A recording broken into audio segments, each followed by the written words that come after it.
ಈಗ ಬನಶಂಕರಿಗೆ ತಲುಪಲಿದೆ. ಬಾಗಿಲುಗಳು ಎಡಕ್ಕೆ ತೆರೆಯಲಿವೆ.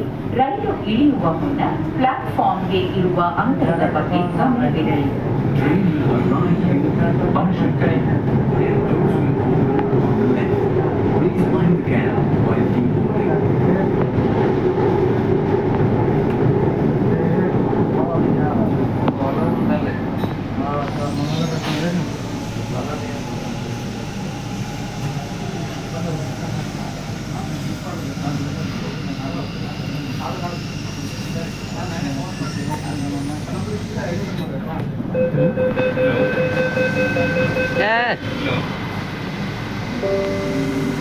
ದಯವಿಟ್ಟು ಬಾಗಿಲಿನಿಂದ ಸ್ವಲ್ಪ ಬನ್ನಿ.